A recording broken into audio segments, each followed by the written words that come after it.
Laws are very important.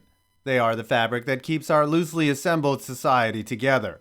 And when it comes to the following of these laws, lots of people break them every day and at sporting events. Luckily, all 85,000 of us don't get caught. Here are illegal things being done at games every single time you go, coming up right after this. About a couple things. You break the law, expect to pay the consequences. However, in an environment where there are way more people than police, you're going to be able to get away with a few things. It's when you take them too far that you get in trouble. For example, on the way into the stadium, the most common crimes you will encounter are the following: illegal parking and jaywalking. Jaywalking seems innocent enough, as the law states you are to cross only where a crosswalk is at the designated time. However, according to the NHTSA, nearly 4,500 pedestrian deaths occur every year for a variety of reasons. One being not crossing at the right location. The statistics for actually getting a jaywalking ticket are very low unless you happen to be in Sacramento and Black, where in 2016, 50% of all jaywalking tickets were given to African American residents, not dynamite. Another highly illegal thing that is done before you enter the arena is buying tickets from a scalper. Sometimes. There are many laws that vary from state to state and district to district regarding ticket resale, but for the most part, the practice of buying a large quantity of tickets and then selling them above face value is largely discouraged. You will still occasionally find scalpers outside venues, but that practice is getting rarer and rarer, and there are many apps that allow you to buy valid resold tickets without having to worry about buying bunk tickets. No, I am not doing a SeatGeek spot right now. SeatGeek? And those sites are usually 100% compliant because the person selling their seats isn't selling them at a markup, unless they are really good seats at a cup clinching game. And whoever sold that young lady a ticket, you the real MVP. Speaking of lewd behavior, that's often one of the first things you will encounter once you get into the arena. In the state of Virginia, it's actually illegal to swear in public, so even someone with Tourette's cannot yell "fuck the shitballs" to the umpire. Hey, what do you think about the other team? Assholes! In most states and venues, public lewdness includes overt threats, general disorder, and yelling, so just cussing won't always get you arrested, unless you yell something like, "JR, what the fuck is your bitch ass doing? I am going to beat the living shit out of you after the game." Then you could get arrested. Or on a new roster. Also, most arenas and stadiums have guidelines against foul language, so even though it's satisfying and perhaps not illegal, calling the ref a cocksucker still might get you kicked out. You're a cocksucker!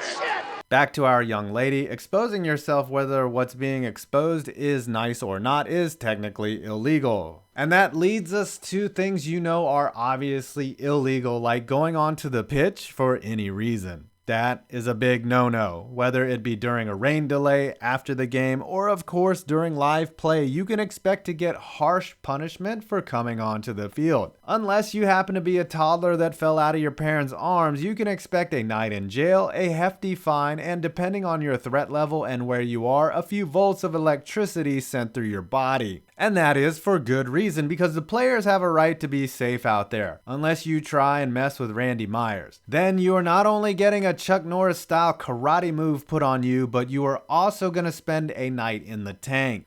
Usually what precipitates the aforementioned run onto the field is a few beers, and though many of you know this or get too drunk to care, having a few too many in public is quite illegal. The tolerance level for being drunk is pretty high for a sporting event, in particular if your team wins. However, the best ways to get a citation are pissing on yourself, pissing on things, pissing on people, vomiting on things, vomiting on people, vomiting on police officers, fighting statues, and or fighting other people, which happens a lot nowadays. One thing many people do at sporting events is gamble on sports, and though the Supreme Court has indeed made it legal for each state to decide whether betting on sports is legal or not, you placing unsanctioned bets over 2 Gs is illegal in pretty much every state in the union. Bets of any kind can be considered illegal by various states. Of course, illegal sports gambling is $1 billion industry, so yeah, unless you are rigging matches, gambling away your mortgage, or breaking legs to collect on some deadbeats, nobody gives a shit when you lay action on a midweek Clippers game through your bookie named Fad. Now we will cover things that aren't always unlawful, but will get your ass banned from the ballpark. And though I researched it, being a Golden State Warrior fan without having any ties to Oakland and not knowing that Chris Webber used to play for them is somehow not illegal. So obviously any type of fan interference with the field of play will get you tossed.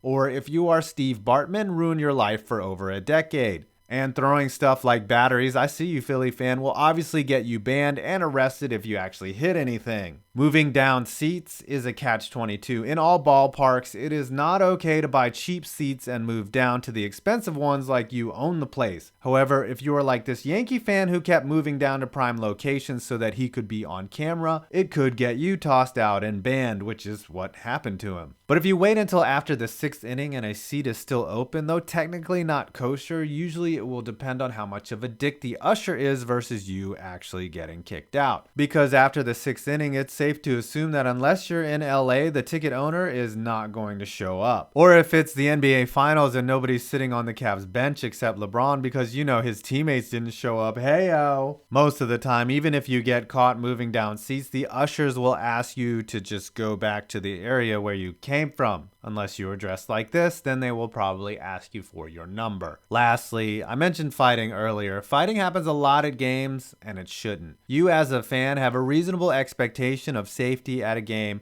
and I cannot think of a dumber reason to get into a fight than over a sporting contest. So when you go to the game, enjoy it, have a few beers, flash a few players, and for God's sake, stay safe.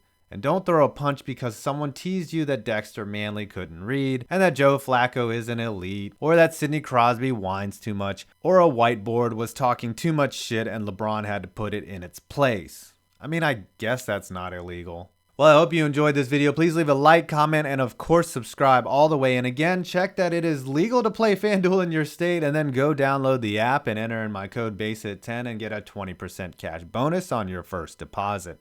I'm 5 Points Vids, and you made it to the end of this video.